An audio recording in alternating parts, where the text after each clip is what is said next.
carece de esperanza. ¿Sabes por qué? Porque ha intentado fabricar su propia esperanza. Por eso la esperanza tiene un nombre. La esperanza no es algo, la esperanza es alguien. ¿Cómo se llama esa esperanza? Jesús.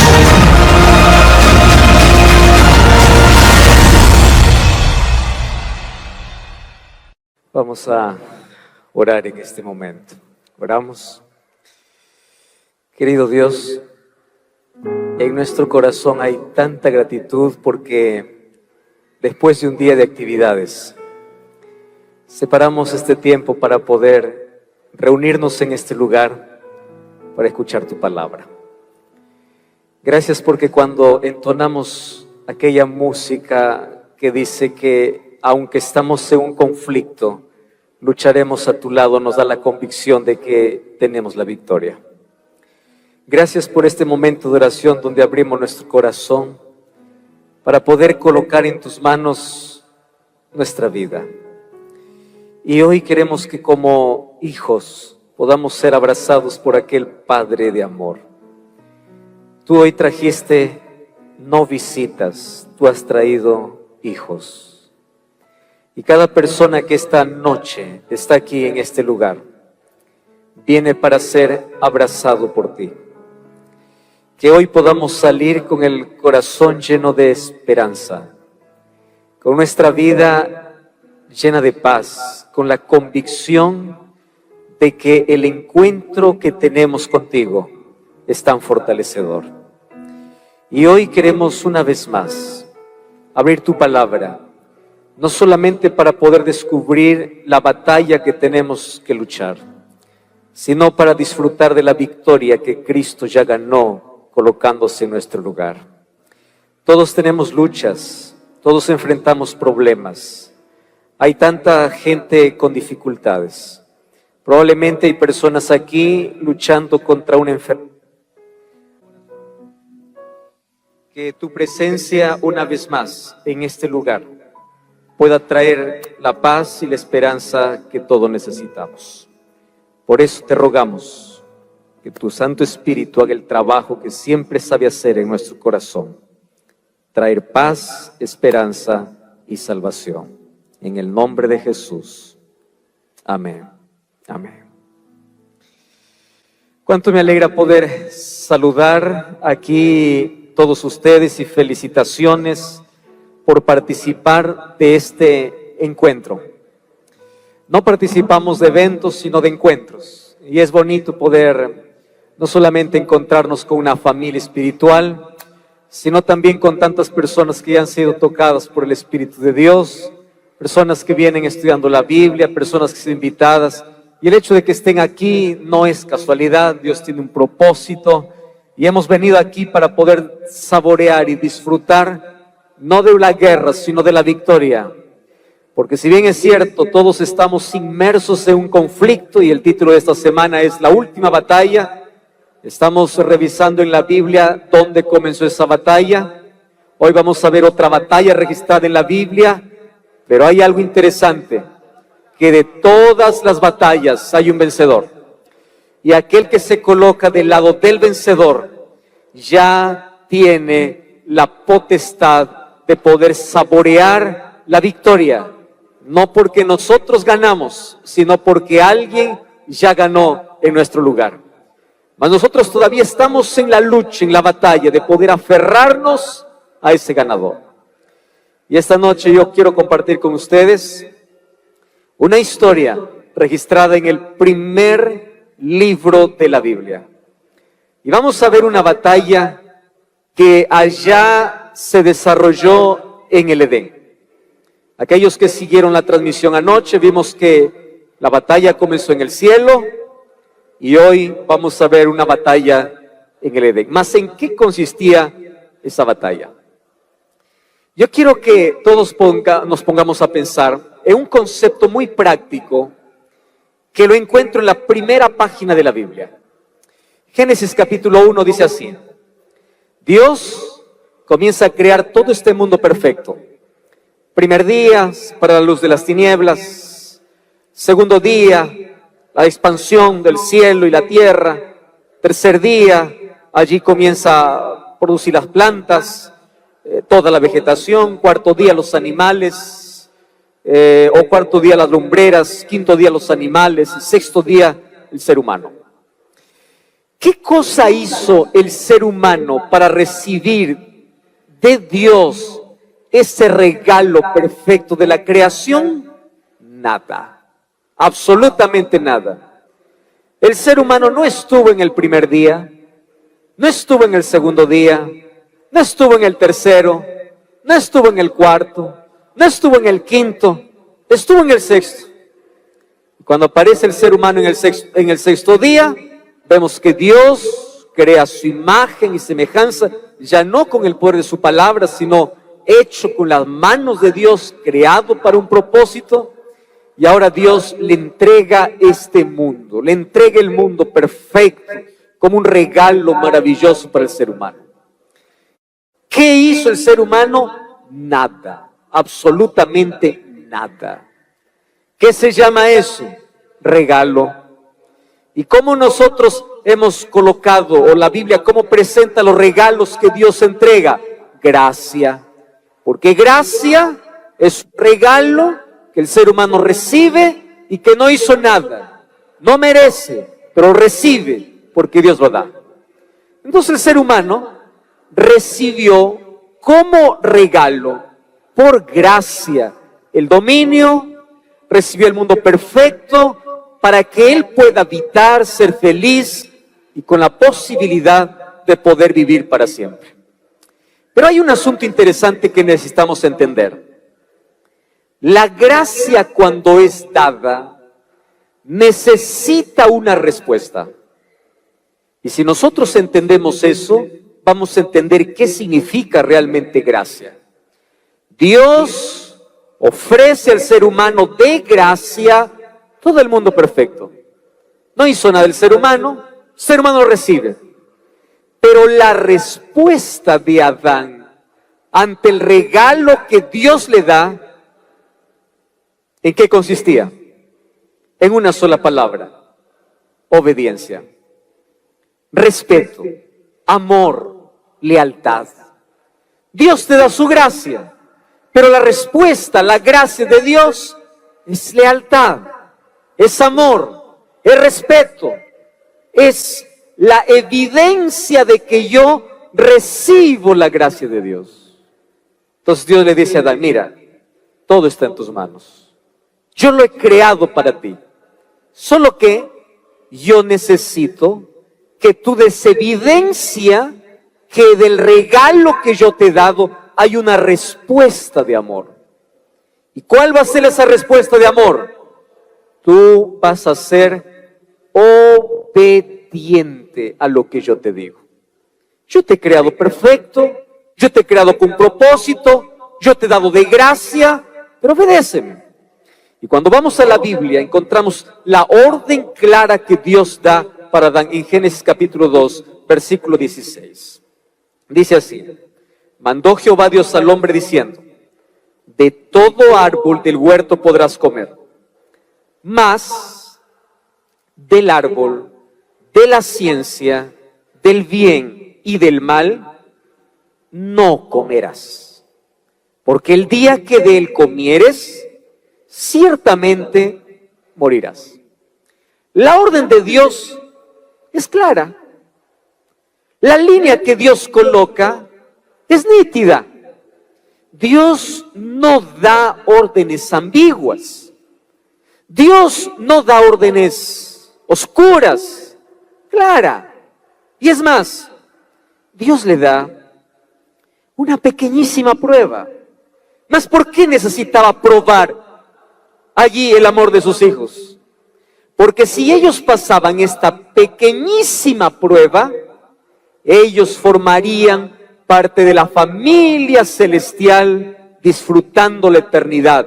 Pero antes de formar parte de la familia espiritual, ellos tenían que pasar la prueba de la libertad. ¿Qué cosa es la libertad? Dios creó al ser humano libre. Dios no lo creó el ser humano programado para obedecerle. Dios no colocó en el cerebro del ser humano un chip para que tú seas manipulado y para que tú puedas obedecer solo porque Dios así lo quiere. No, Dios quiere que tú lo ames y lo obedezcas por amor. Y para que haya evidencia de ese amor, tú tienes que hacer uso de tu libertad. Y el uso de la libertad es así. Dios dice así, mira, la manera como tú me vas a demostrar que me amas es que no te vas a acercar, no vas a llegar, no vas a comer de un árbol, del fruto de un árbol. Difícil hubiera sido que Dios hubiese dicho así: de ningún árbol podrán comer y solo de uno pueden comer. A esa prueba sí es difícil.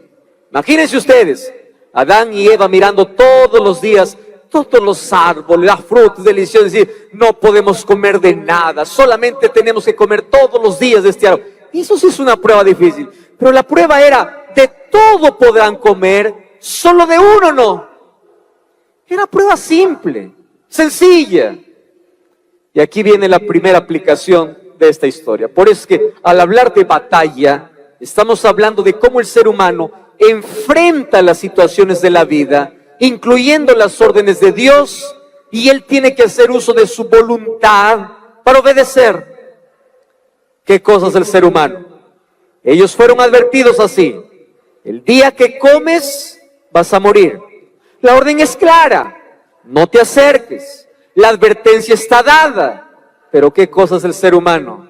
El ser humano siempre arriesga y siempre desafía los nos de Dios. Y yo quiero en este momento dedicar unos minutos para decir lo siguiente. Cada vez que tú en la palabra de Dios encuentres que Dios te dice no, es porque te ama. Detrás de cada no de Dios hay una bendición para tu vida. Detrás de cada no de Dios hay una promesa para ti. Detrás de cada no de Dios hay un deseo de Dios. Yo sí quiero verte feliz. Cuando Dios te dice no, detrás de ese no está: yo sí quiero verte feliz. Yo no quiero verte sufrir. Yo no quiero verte en la amargura. Yo no quiero verte en la desgracia. Pero el ser humano lo interpreta mal. Dios dice no, el ser humano dice sí. Dios dice: no vayas a tal lugar. ¿Qué dice el ser humano? ¿Qué de malo tiene? Dios dice: no comas ciertos alimentos. El ser humano dice: pero es rico. Dios dice: no te cases en yugo desigual. Pero el ser humano dice: el amor todo lo puede. Dios dice no, y el ser humano siempre desafía los no de Dios, pensando que los no de Dios son prohibiciones de Dios. Pero quiero que entiendas, el no de Dios es protección para que no vayas por el camino de heridas, de desgracia. Los no de Dios son bendiciones. Por eso sus mandamientos siempre es no, no, no y no. Detrás de cada no está: sí quiero verte feliz, sí quiero verte con tu familia, sí quiero verte saludable, sí quiero verte con esperanza, sí quiero verte en paz, sí quiero verte salvo. Pero el ser humano desafía los no de Dios. ¿Cuántas veces tenemos que cargar una pesada cruz simplemente porque no hemos entendido que cuando Dios dice no, es no? Pero los seres humanos, ¿cómo nos gusta jugar con el riesgo? Y nos gusta cuestionar. ¿Y por qué no? ¿Y qué tal si me va bien? ¿Y qué tal si? Cuando el ser humano cuestiona los no de Dios, entra en el terreno peligroso de la muerte. Y aquí vemos a Eva. Eva fue advertida. Eva sabía que no debía acercarse. Eva sabía lo que no debía hacer.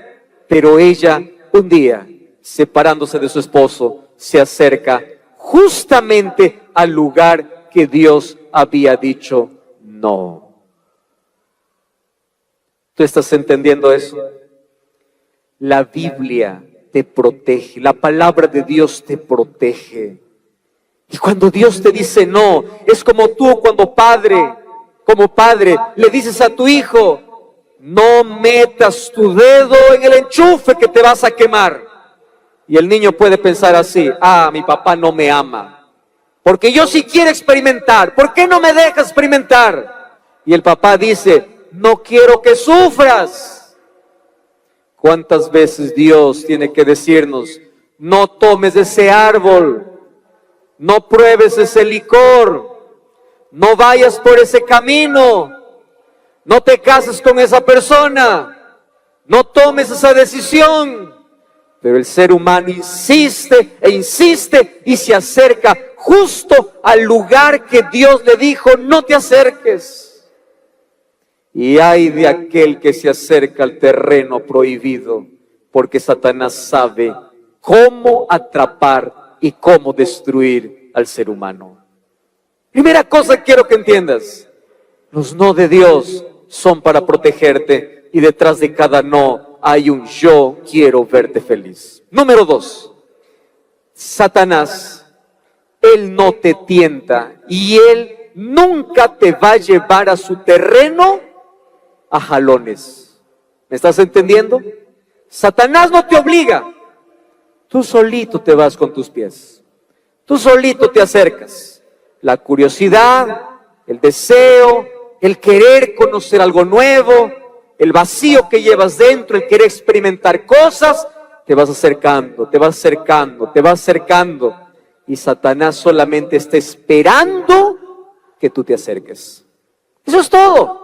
Él no te jala, Él no te obliga, solamente Él tira el maíz y deja que la gallina pueda venir. Y cuando te colocas en su terreno, Satanás usa una estrategia porque Él sabe que está en guerra. Él sabe que está en una batalla y Él sabe cómo destruir. Él sabe cómo arruinar un matrimonio. Él sabe cómo acabar la vida de un joven. Él sabe cómo destruir una persona. Él tiene estrategias y su estrategia no ha cambiado. La estrategia que usó en el jardín del Edén es la misma estrategia que el diablo usa hoy para destruir a miles de personas en el mundo. Y tú puedes preguntarte así, pastor, ¿y cuál estrategia que el diablo usa?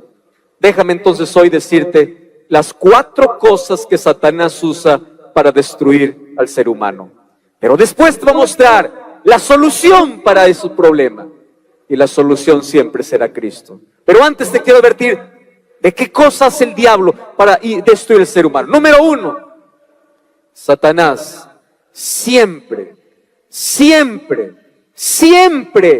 te va a presentar con un rostro atractivo. Siempre. Él no da la cara. Él no se presenta como un enemigo. Él no se presenta como diablo. Él se presenta como amigo. Él se presenta con cara bonita. Él se presenta con astucia, con sutileza. Y cuando tú te acercas al terreno prohibido, Satanás primero se esconde y luego lo primero que va a hacer, ¿sabes qué cosa es?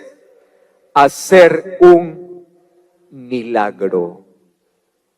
Y yo aquí tengo que parar un momento para poder explicar un asunto interesante. Dios hace milagros, pero Satanás imita milagros. Por eso es que tu fe no puede estar basada en milagros. Tu fe tiene que estar basada en la palabra de Dios. Porque Satanás, para hacerte dudar de la palabra de Dios, es capaz de hacer milagros. ¿Sabes cuál es el milagro que hizo ahí en el jardín del Edén? La serpiente era bonita, eso es verdad. El animal más hermoso, y él se esconde detrás de lo más hermoso. Pero el milagro que hace es que una serpiente comienza a hablar. ¿A quién no le sorprende ver un animal hablando? Adán y Eva conocían toda la creación. Ellos habían dado nombre a todos los animales. Ninguno de ellos hablaba. ¿Cómo es posible que una serpiente hable? Satanás es astuto. Cuando quiere colocarte en duda la palabra de Dios, es capaz de hacer llover milagros. Y hay gente que basa su fe en milagros que ven.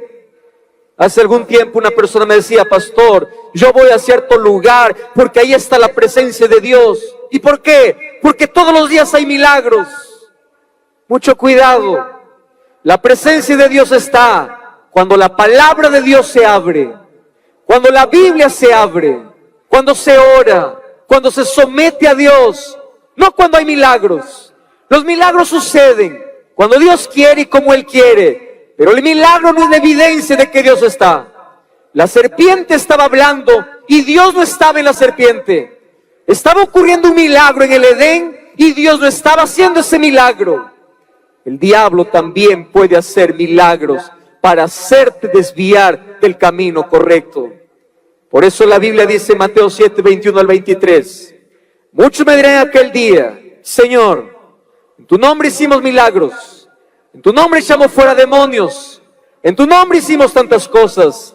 Pero yo les diré: no los conozco. ¿Por qué? Porque todo milagro que hicieron, toda vez que echaron demonios, solamente usaron mi nombre, pero yo no estaba allí. No coloques tu fe en milagros. Coloca tu fe en lo que Dios ha dicho en su palabra. Su palabra tiene que estar por encima de todo. Pero Satanás es capaz de hacerte creer que Él es capaz de darte una verdad superior a la palabra, mejor que lo que Dios ha dicho. Y si para eso Él tiene que hacer un milagro, Él lo va a hacer. ¿Cuánta gente se queda sorprendida en una sesión espiritista? Escucha a uno que ya está fallecido hablando. Satanás. ¿Cuántas personas han desviado su fe de la palabra por un milagro que han visto? Satanás es astuto. Él sabe que el ser humano gusta de milagros. Y para desviar la fe, a veces hace algo sobrenatural. ¿Y sabes para qué hace milagros el diablo? Para colocar una semilla en tu corazón. ¿Cuál es la semilla que el diablo colocó en el corazón de Eva? Esa semilla se llama duda.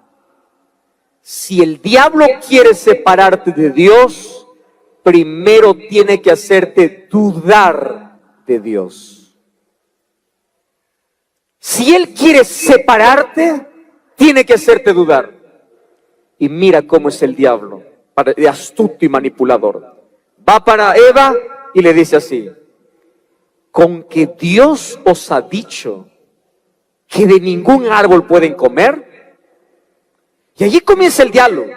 Eva intenta defender y dice: no, Dios no dijo eso. Y Satanás responde así: Dios no es bueno como tú crees. Dios no es tan bueno como tú dices que es. Porque si Dios fuese bueno, Él no te prohibiera nada.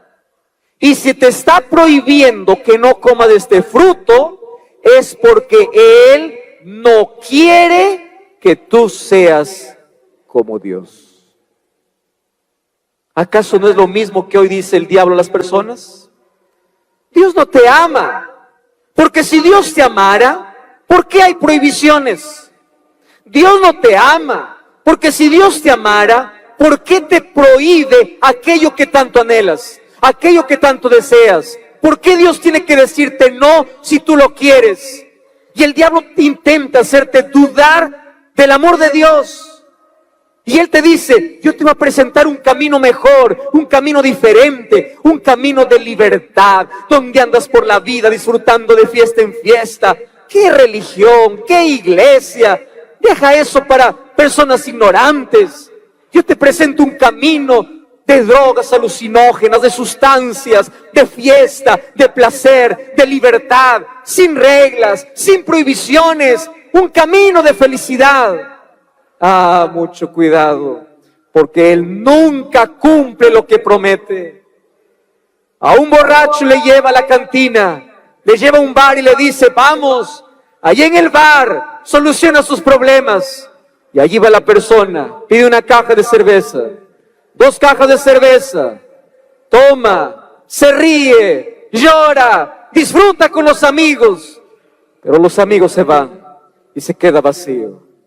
Llora de frustración, tiene que beber más, su familia está en la miseria, el diablo prometió felicidad y lo único que tiene es culpa, vergüenza, miseria, dolor, porque él nunca cumple lo que promete.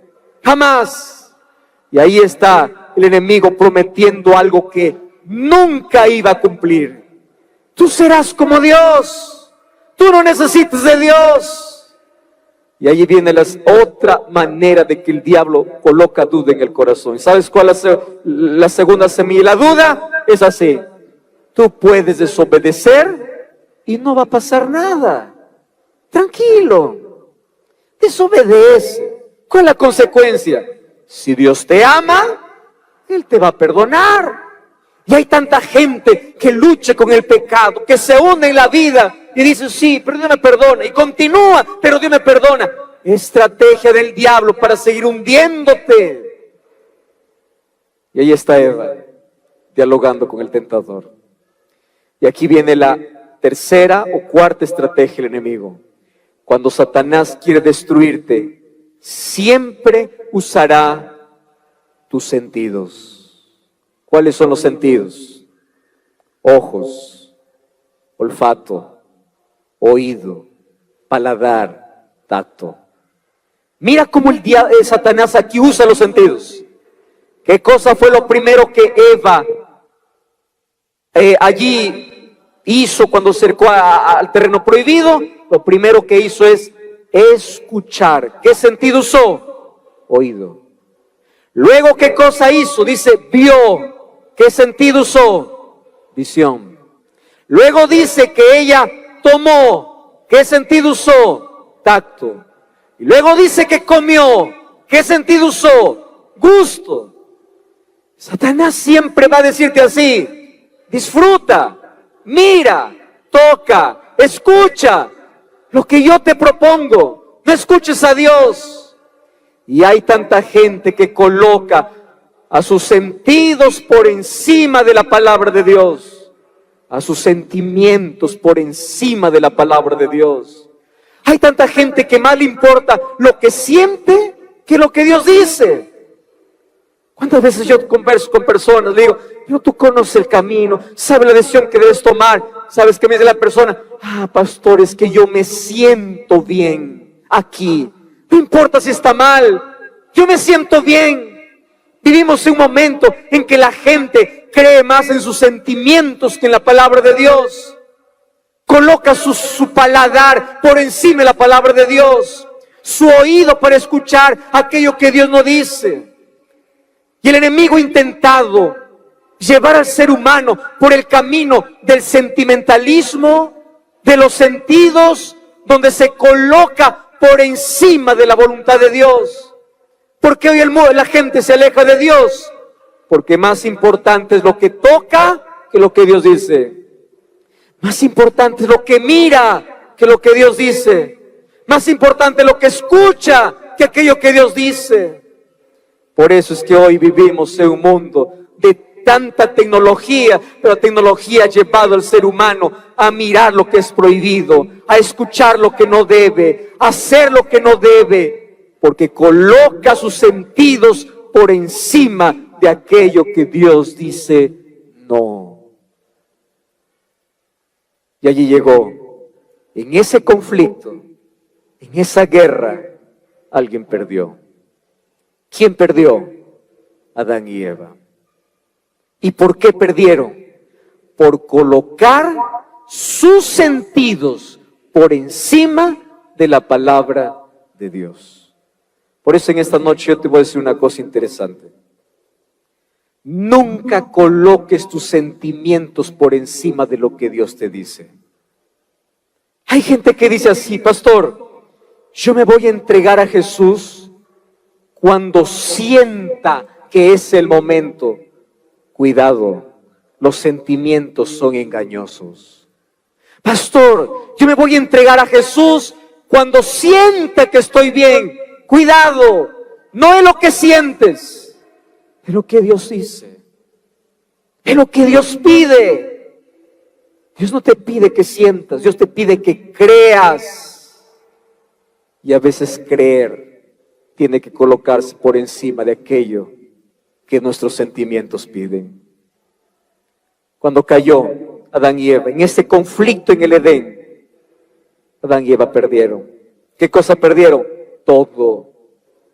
Perdieron el árbol de la vida, perdieron la inocencia, perdieron la ropa que Dios les había dado, perdieron el jardín perfecto, perdieron la eternidad, perdieron todo. Y Dios tenía tres opciones. ¿Cuál era la primera opción que Dios tenía? Dios tenía la primera opción así: mirar a Adán y Eva con tristeza y amarlos y decirles así: hijitos, yo les avisé, yo les dije que no, ustedes dijeron que sí. Entonces, como yo dije que cuando ustedes coman van a morir, pues bueno, ustedes van a morir y ya está. Eso era la primera opción.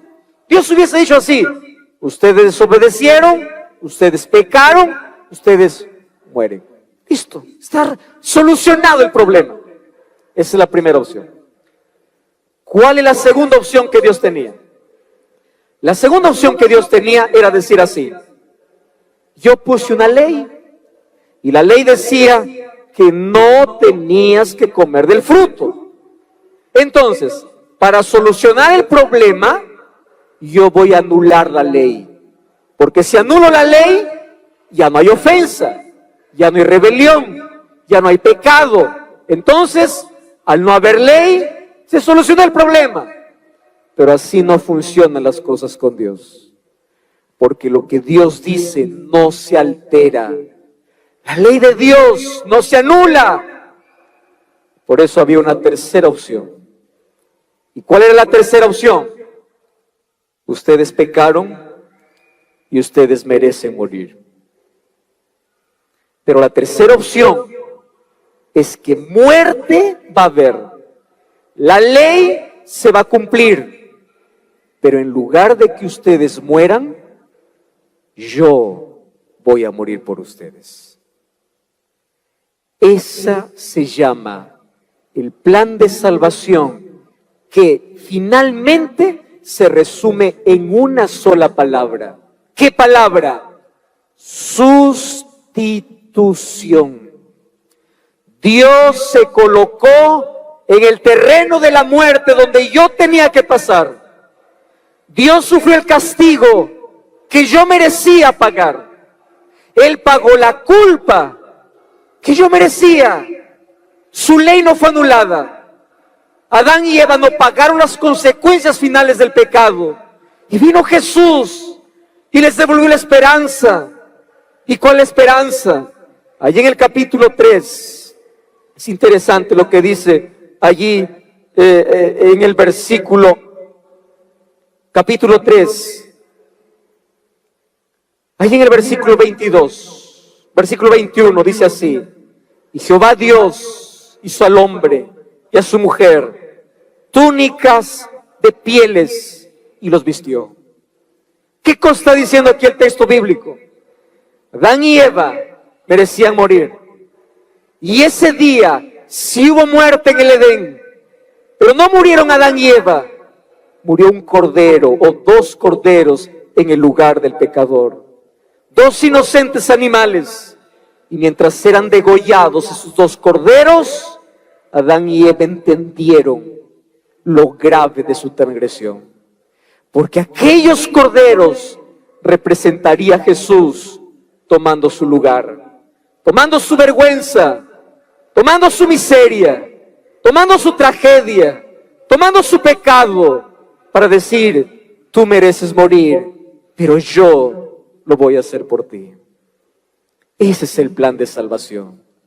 Y en esta noche yo quiero decirte lo siguiente: ¿qué tiene que ver esto con mi vida? ¿Qué tiene que ver esa historia conmigo? Tres cosas tienes que entender. Número uno, Todos estamos en un conflicto y todos tenemos un terreno que no debemos pisar, pero en algún momento de la vida hemos ido. Todos hemos caído, todos merecemos morir, pero alguien tomó nuestro lugar. Alguien tomó nuestro lugar. Alguien ya tenía un plan de salvación. Y antes que Cristo diga, haya luz, en la eternidad se dijo, haya cruz. La cruz sería el símbolo de mayor derrota y de la mayor victoria, donde Jesús tomaría nuestro lugar para poder salvarnos. Y sabes una cosa, allí comienza el plan de salvación. Solo que antes de la muerte de ese cordero, el plan de salvación comienza con una pregunta. ¿Y cuál es la pregunta de Jesús? Adán, ¿dónde estás? Y esta noche quiero decirte que la Biblia está llena de preguntas. Y cada vez que Dios pregunta, no es porque Dios no sabe la respuesta. Cada vez que Dios pregunta, es porque quiere que tú sepas cuál es tu condición. Adán, ¿dónde estás? ¿Qué cosa es lo que Dios pedía de Adán? ¿A qué distancia estás de mí? ¿Por qué te has escondido? ¿Por qué has huido? ¿Dónde estás? No es que yo no conozco dónde te escondes. El problema es que quiero que tú reconozcas dónde estás. Estás perdido. ¿Qué haces huyendo de mí? Intentando solucionar tus problemas con tus propias manos, cuando yo soy la solución. Y el plan de salvación comenzó con una pregunta, y el plan de salvación continúa con una pregunta. Raquel, ¿dónde estás? José, ¿dónde estás? ¿Qué haces acabando tu vida en un bar? ¿Qué haces acabando tu juventud en la droga? ¿Qué haces desperdiciando tu vida lejos de mí? ¿Dónde estás? Adán y Eva se escondieron detrás de una higuera, mas hoy el ser humano ha buscado otros escondites. Se esconde detrás de la duda, detrás de la incredulidad, detrás de la indiferencia. Hoy el ser humano se esconde detrás de una religión. Yo estoy bien, yo soy bueno, yo hago cosas buenas, pero rechaza a Jesús. ¿Sabes qué cosa es lo que me llena de tristeza? Que del capítulo 3 de Génesis voy al capítulo 3 de Apocalipsis. Y en el capítulo 3 de Apocalipsis encuentro la misma historia de Génesis, pero dicho de otra manera. En Génesis 3, cuando el hombre pecó, ¿cómo quedó? Desnudo. Y cuando voy a Apocalipsis 3, encuentro que el ser humano sigue desnudo. En Génesis 3, el pecado le volvió ciego a Adán y Eva. En Apocalipsis 3 vemos que el ser humano continúa ciego y necesita colirio para ver.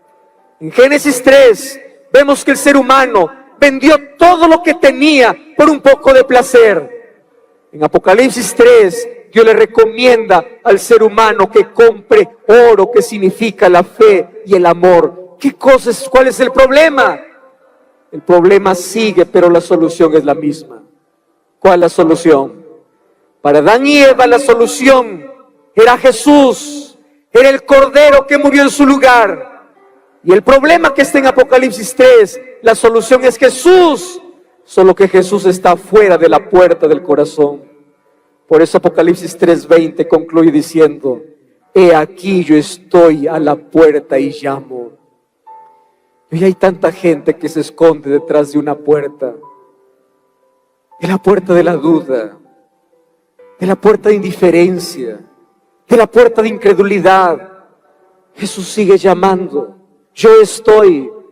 Y tú adentro crees que estás bien, pero no lo estás. Estás ciego. El pecado te encegueció. Tú no ves tu realidad. Estás desnudo. Mas Cristo quiere cubrirte. Mas para eso tú tienes que abrir la puerta. He aquí, yo estoy a la puerta y llamo. Es el mismo llamado que antes Jesús hace diciendo, ¿Dónde estás? ¿Dónde estás? ¿Dónde te escondes? Amigos queridos, el pecado nos trajo miseria, dolor, vergüenza, muerte, desnudez. Nos quitó los mayores privilegios de Dios. Y puede ser que esta noche yo esté hablando para alguien que ya entró en el terreno prohibido. Estoy hablando para alguien que está cargando la culpa que Adán y Eva cargaron, el miedo que Adán y Eva cargaron, y te escondes de Dios.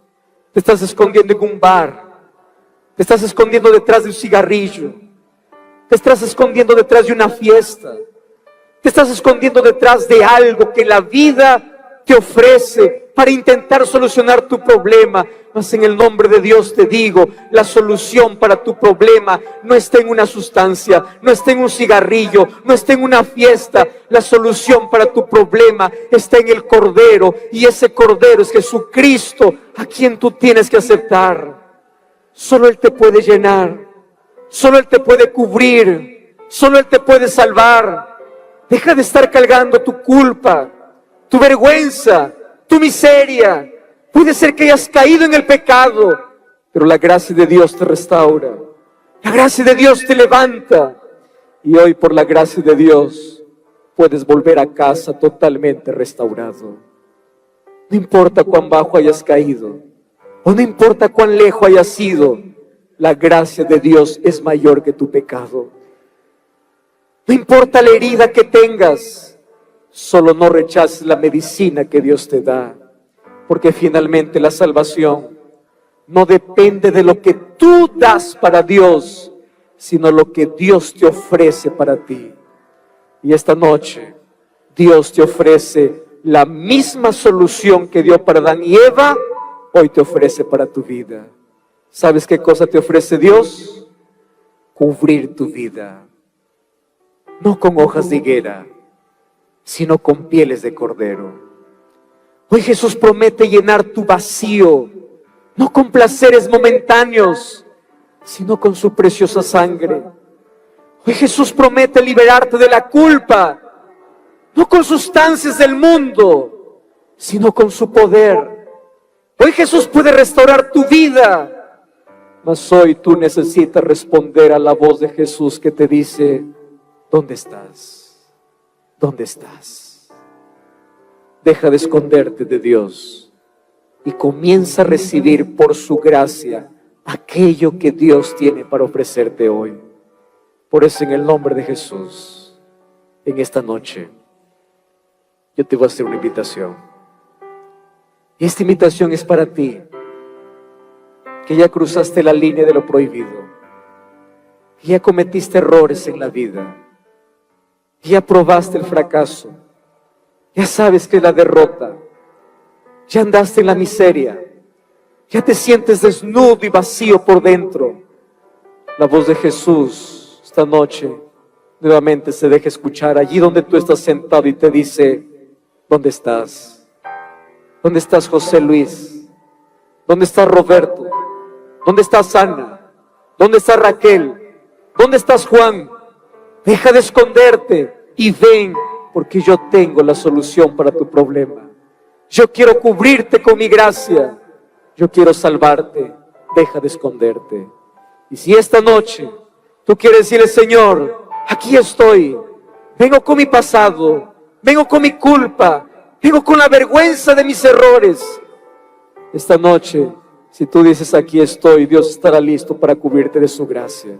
Por eso esta noche quiero preguntar: ¿quién será el primero, la primera persona que en el nombre de Dios, de allí donde está sentado, se levantará, dejando su hoja de higuera, dejando de esconderse detrás de la puerta, para decir a Jesús: aquí estoy, Señor, yo necesito de tu gracia, yo necesito de tu gracia?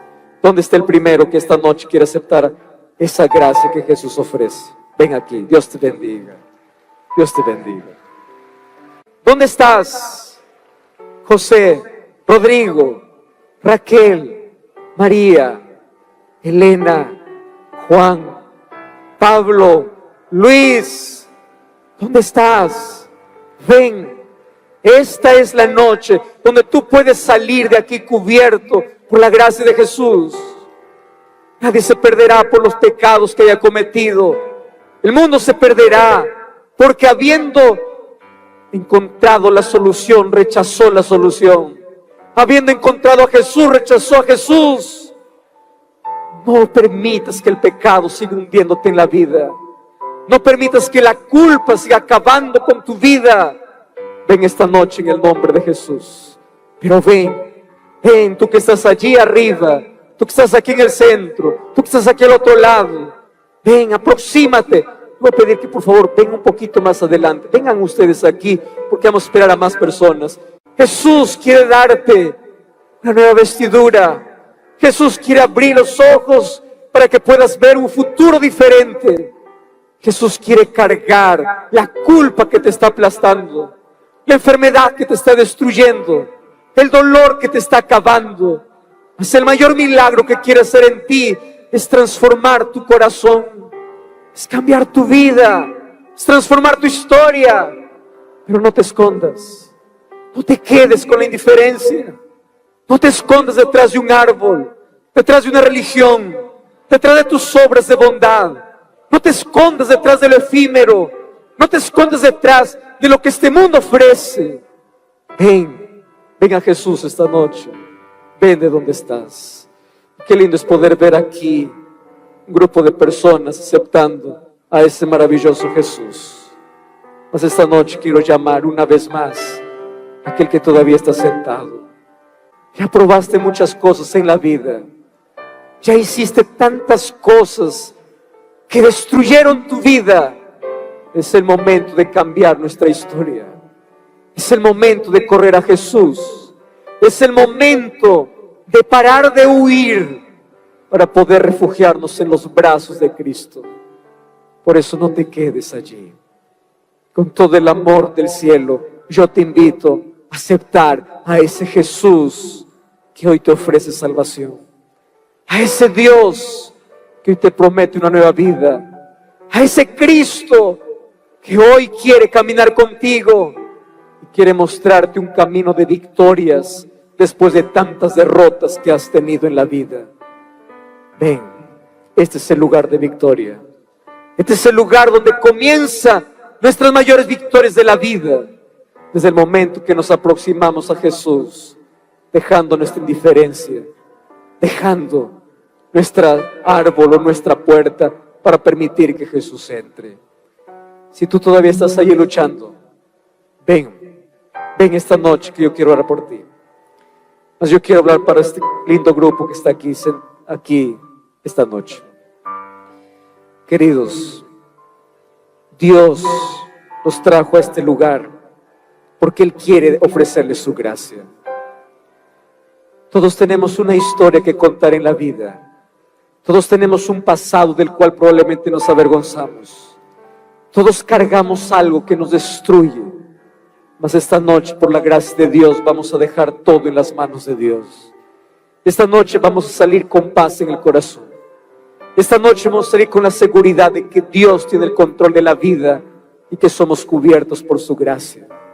Por eso allí donde tú estás, si tú ya aceptaste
Jesús, tú ya estás listo para nacer de nuevo a través de las aguas bautismales. No pierdas esta linda oportunidad de hacerlo. Mientras tanto, yo voy a estar orando por ti. Vamos a orar. Querido Dios, gracias por esta noche extraordinaria. Gracias por las lindas decisiones que hoy han sido tomadas. Personas que entendieron de que no vale la pena huir de Dios. Lo que vale la pena es correr a los brazos de Jesucristo. Si tus brazos están abiertos, nuestro corazón no puede estar cerrado. Por eso esta noche vamos hasta tus brazos para poder encontrar paz, perdón y salvación. Queremos ser revestidos por tu justicia. El pecado nos desnudó, pecado nos hirió, pecado nos trajo destrucción, muerte, nos trajo desgracia, mas hoy por tu gracia podemos ser restaurados.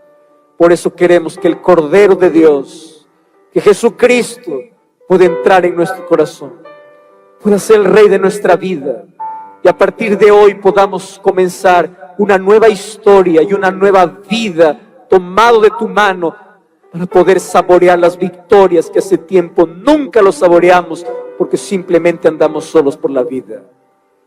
Nos aferramos a tus brazos de amor. A partir de hoy queremos tener la nueva vida que solo Jesucristo puede ofrecer.